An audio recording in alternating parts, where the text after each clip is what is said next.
Bonjour à tous, nous voilà repartis pour cette dernière séquence de vidéos concernant l'examen d'entrée en médecine et en dentisterie.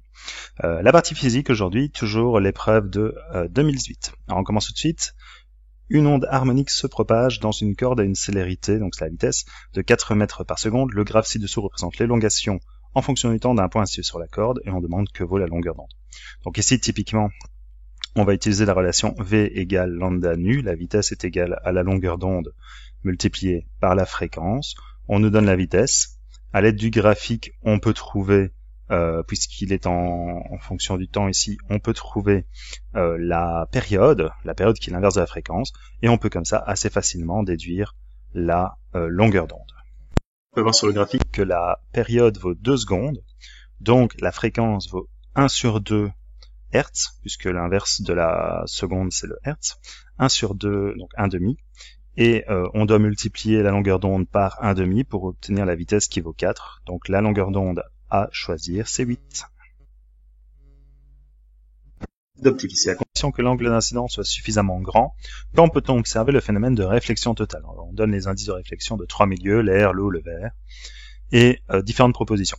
Alors, il faut savoir qu'une réflexion totale, elle ne peut s'observer qu'à partir du moment où il y a 2 conditions qui sont requises. La première, c'est effectivement que l'angle d'incidence dépasse une valeur critique, mais ici c'est considéré comme étant le cas. Mais l'autre condition, c'est qu'il faut passer généralement d'un milieu d'indice de réfraction élevé à un milieu d'indice de réfraction plus faible. Ça veut dire qu'ici, il faut passer typiquement du vert, qui est l'indice de réfraction, j'arrive à le dire, l'indice de réfraction le plus élevé, 1,5, à l'interface vert-eau, où on arrive à 4 tiers qui est plus petit que 1,5. Donc la bonne réponse ici, c'est la réponse D. C'est du courant issu du générateur circulant dans le circuit suivant. Donc on peut voir au niveau du circuit le générateur qui est là avec les deux bornes. Le grand trait représente la borne positive, le petit trait la borne négative. C'est un générateur à courant continu de 24 volts. Et les résistances, 35 ohms, 50 ohms, 5 ohms et ici 90 ohms chacune. Alors on voit que le circuit ici est complexe. On va utiliser la relation U égale R fois I. Donc la différence de potentiel est égale à la résistance du circuit fois le courant. Et pour ça, il faut réduire ce circuit et assembler les différentes résistances entre elles.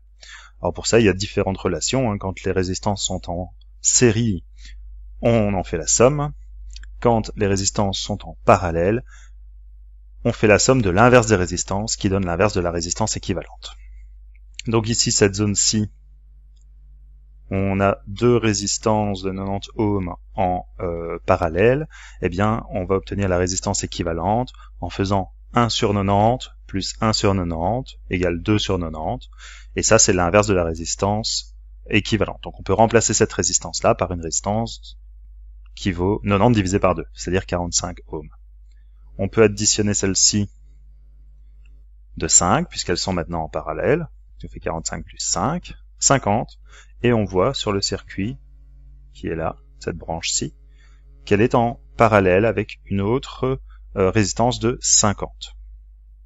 On peut donc les réduire. Même principe, l'inverse de 50 plus l'inverse de 50, donc 1 sur 50 plus 1 sur 50 égale 1 sur la résistance équivalente.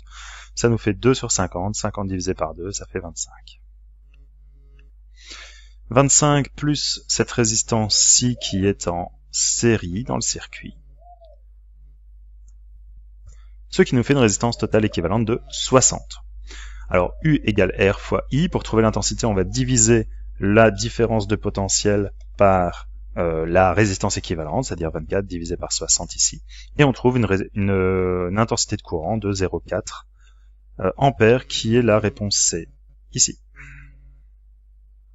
Les interférences ondulatoires. Donc ce phénomène est un phénomène qui est soit observé uniquement pour les ondes sonores, les ondes lumineuses, les ondes matérielles sur l'eau, ou qui n'est pas lié à un diamètre en particulier. Mais clairement, les interférences ondulatoires ne sont pas liées à un type d'onde particulier. On peut retrouver des interférences avec les ondes lumineuses, hein, où on voit des zones plus foncées, plus claires. Les ondes sonores, pareil, les ondes sur l'eau, on peut tester en lançant 2 cailloux en même temps dans une petite mare, et on voit qu'il y a interférence au moment où les fronts d'ondes se rencontrent. Donc ici, réponse D. Graphique ci-dessus représente l'évolution des vitesses des mobiles A et B mesurées en cours du temps T. On voit directement au niveau de l'allure du graphique, puisque la vitesse du mobile A diminue au cours du temps, il subit une décélération. La vitesse du mobile B augmente au cours du temps, il subit une accélération. Et on voit comme ce sont des droites, aussi bien pour le mobile A que pour le mobile B, ce sont des mouvements à accélération constante, donc des mouvements uniformément accélérés ou décélérés. On donne 4 propositions qui sont là en dessous, et on a le choix entre soit toutes ces affirmations sont correctes, soit toutes les affirmations sont fausses, seule la 2 et la 4 sont fausses, ou l'affirmation 3 est fausse. On peut commencer, stratégie ici très simple, par vérifier si la proposition B, par exemple, est vraie, ce qui nous permettra d'éliminer 2 propositions, la B et la C, selon les résultats qu'on va obtenir. Alors la proposition 2 nous dit ceci: au temps t égale 2 secondes, le mobile B présente une accélération de 1,5 mètres par seconde au carré. On a dit tout à l'heure que l'accélération était constante, donc le au temps t égale 2 secondes, c'est simplement pour perturber les candidats. On voit ici que pendant 4 secondes, le mobile B voit sa vitesse varier de 0 à 6 mètres par seconde, ce qui nous donne une accélération qui est delta V sur delta T, c'est-à-dire 6 divisé par 4, je vais mettre là 1,5, qui est bien la valeur qui est proposée. Donc on a une proposition B qui est correcte, la 2, pardon. Donc si la proposition 2 est correcte, on peut éliminer la C qui est mauvaise et la B, puisqu'elles sont toutes les deux fausses. Alors on peut vérifier si l'affirmation 3 est fausse ou vraie, et selon le cas, ça nous permettra de choisir si la proposition à choisir est A ou D. La proposition 3, le mobile parcourt une distance de 36 mètres pendant les 4 premières secondes. Donc comme on l'a dit tout à l'heure, c'est un mouvement uniformément décéléré ou accéléré, peu importe, l'équation générale c'est x égale x0 plus v0t, donc la vitesse initiale fois le temps, plus at carré sur 2. Alors ici, puisque c'est une décélération, l'accélération sera négative. On peut la calculer également, elle vaut également 1,5 mètres par seconde, cette décélération, hein, donc la proposition A1 est correcte. On voit ici, hein, on perd 6 mètres par seconde en 4 secondes, ce qui revient exactement au même calcul que tout à l'heure. Allons-y. X égale x0, donc on va dire 0, plus la vitesse initiale, ici on le voit qui est de 12 mètres par seconde, fois le temps, plus at carré sur 2, donc l'accélération étant négative, ça va faire moins at carré sur 2, donc moins 1,5 fois le temps au carré divisé par 2, donc moins 1,5 fois le temps au carré, donc 4 au carré, ce qui nous fait 16, divisé par 2, 8, 36. Le mobile parcourt 36 mètres durant ce temps. Donc la réponse 3 est aussi correcte. Elles sont toutes correctes puisque on a éliminé les 3 propositions. La seule à choisir, c'est la A. On peut vérifier que le mobile B parcourt une distance de 12 mètres par seconde pendant les 4 secondes. Mais dans le cadre de cet examen, ça nous fait perdre du temps. Alors, on peut le faire ici aujourd'hui ensemble. Hop. On y va, même équation que tout à l'heure, hein, sauf qu'ici la vitesse initiale c'est 0. Donc on y va. V0t, donc ça fait 0, hein, puisque 0 fois 4 ça fait 0, plus at carré, divisé par 2, 12 mètres. C'est bien la bonne réponse qui est là.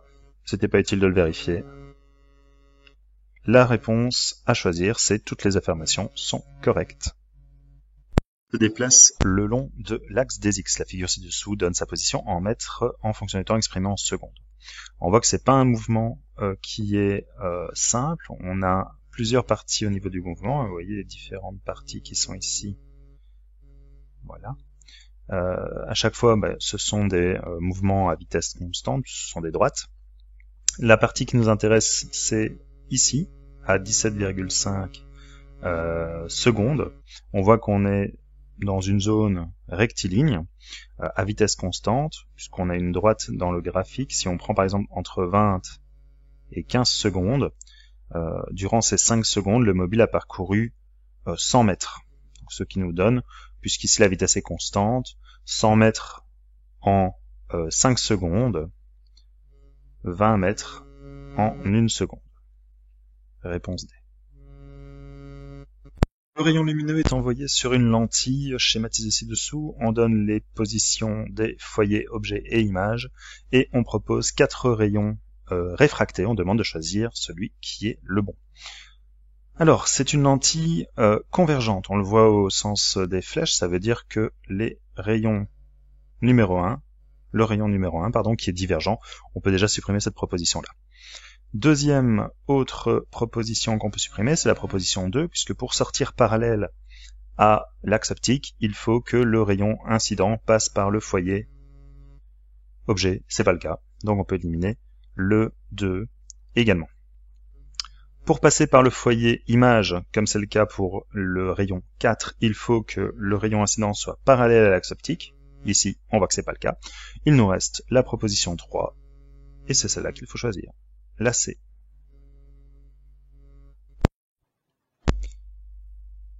Et voilà qui termine notre dernière séquence de vidéos concernant l'examen d'entrée en médecine.